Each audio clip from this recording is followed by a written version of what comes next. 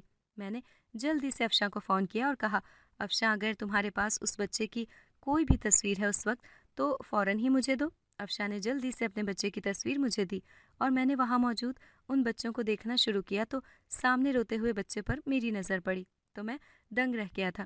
یہ تو میری بہن افشاں کا ہی بچہ تھا۔ میں نے وہاں سے بچہ گود میں اٹھایا تو وہاں موجود سب لوگ مجھ پر ٹوٹ پڑے اور اس بچے کو چھین کر لے جانے لگے، پر میں نے سب کو مارنا پیٹنا شروع کر دیا تھا اور اس بچے کو لے کر جانے ہی والا تھا کہ میرے اوپر آسمان ہی ٹوٹ پڑا۔ جب ہیرا وہاں روتی ہوئی پولیس کے ہمراہ پہنچ گئی تھی اور پولیس کو میری طرف اشارہ کرتے ہوئے میری گود سے بچہ لے کر مجھے گرفتار کروانے لگی، اور اس نے سراسر میرے سر سارے الزام دھر دیے تھے کہ اسے فوراً ہی گرفتار کر کے لے جاؤ۔ میں اس کی بیوی ہوں اور یہ آدمی یہاں زبردستی غیر قانونی طریقے سے ہسپتال سے بچے چوری کر کے یہاں لاتا ہے اور انہیں باہر ملکوں میں رہنے والے مسلم بے اولاد جوڑوں کو دے دیتا ہے اور بدلے میں ان سے ڈھیر سارے ڈالر لیتا ہے، اور اس طرح اس آدمی نے اپنا بینک بیلنس اور دولت، پیسہ، بنگلہ، گاڑی سب بنا رکھا ہے۔ میں تو دنگ ہی رہ گیا تھا کہ اس نے اپنا سارا الزام میرے سر دے دیا تھا اور مجھے پکڑوا دیا تھا، اور میں حیران تھا کہ اس نے میرے نام وہ سب کچھ اس لیے پہلے ہی کر دیا تھا کہ جب کبھی کچھ غلط ہوگا تو وہ اپنی جگہ مجھے بآسانی پھنسا دے گی، اور آج یہی ہوا۔ میرے آج سمجھ آیا تھا کہ ہیرا نے مجھ سے شادی کیوں کی تھی۔ میں ان پڑھ گوار کچھ بھی نہ کر سکا، نہ سمجھ سکا، اور وہ میرے ساتھ دھوکے پر دھوکا کرتی چلی گئی تھی۔ ہیرا نے مجھ پر زبردستی شادی کا بھی الزام لگایا تھا کہ اس آدمی نے میرے نرس ہونے کا فائدہ اٹھا کر مجھ سے زور زبردستی سے شادی کی اور ہسپتال سے بچے چوری کروائے۔ میں اس کیس میں اور ہیرا کے جال میں بہت بری طرح پھنس گیا تھا، اور میرا جیل سے رہا ہونا بہت ہی مشکل تھا، کیونکہ ان پیپر کے مطابق ساری غیر قانونی چیزیں میرے نام تھیں اور ان پیپر پر ہیرا نے وکیل کے ذریعے پہلے ہی دستخط لے لیے تھے۔ لیکن ہیرا بھول گئی تھی کہ وہ نہیں جانتی تھی کہ مجھے اس وقت ایک ہی شخص بچا سکتا تھا، اور وہ تھی میری بہن، جسے میں ساری سچائی فون پر بتا چکا تھا۔ جب میں نے اس تہہ خانے میں افشاں کے بچے کو دیکھا تھا، اور ہیرا نہیں جانتی تھی کہ وہ غلطی سے اسی ہسپتال سے بچہ لے آئی ہے جہاں افشاں نے اسی ہسپتال میں بچہ پیدا کیا تھا جہاں ہیرا کام کرتی تھی، اور وہ بچہ افشاں کا تھا۔ ہیرا بالکل بے خبر تھی، اور جب افشاں نے آ کر پولیس کو گواہی دی اور ساری سچائی بتائی اور فون کی ریکارڈنگ سنائی جب میں اور افشاں بات کر رہے تھے، جس پر میں نے بتایا تھا کہ ہیرا نے اس کا بچہ چوری کر کے یہاں اس تہہ خانے میں لا کر رکھا ہے، پھر میں نے پولیس کو بیان دیا کہ ہیرا جن لوگوں سے ملوانے جاتی تھی وہ مجھے ان لوگوں کے سامنے گونگا کہتی تھی، اور ساتھ ہی وہ انگریزی میں بچہ بچہ، بچے اور گود دینے کی باتیں کرتی تھی، اور مجھے ان پڑھ گوار سمجھ کر بے وقوف بناتی رہی۔ اس طرح میں نے بھی شادی سے اب تک کی پوری کہانی بتائی اور ساتھ ہی جب پولیس نے ہیرا سے جڑے سبھی لوگوں کو گرفتار کیا اور ہسپتال کے ان ڈاکٹروں کو بھی جو سب ان سے ملے ہوئے تھے، ہیرا اور باقی سب گرفتار ہو چکے تھے اور میں واپس آ کر اپنی بہنوں کے ساتھ زندگی گزارنے لگا تھا۔ میں نے آمنہ کا اچھا رشتہ دیکھ کر دوسری شادی کر دی تھی اور افشا کو اپنا بچہ مل گیا تھا اور میں ساری زندگی شادی نہ کرنے کا فیصلہ کر چکا تھا کیونکہ ہیرا کے بعد میرا دل ٹوٹ چکا تھا اور میں کسی پر بھی بھروسہ نہیں کر سکتا تھا۔ سچ چاہے جتنا ہی چھپا لو ایک نہ ایک دن سامنے ضرور آ جاتا ہے اور انسان چاہے پڑھا لکھا ہو یا نہ ہو، اس کی ایمانداری اور اچھائی اسے کبھی زندگی کے کسی بھی موڑ پر مایوس نہیں ہونے دیتی اور اللہ تو ہمیشہ اچھے لوگوں کی مدد کرتا ہے۔ اگر آپ کو ہماری آج کی کہانی پسند آئی ہے تو اسے لائک کریں، شیئر کریں اور چینل کو سبسکرائب کرنا مت بھولیے گا تاکہ آپ کو ہر نئی آنے والی ویڈیو کا نوٹیفیکیشن بر وقت ملتا رہے۔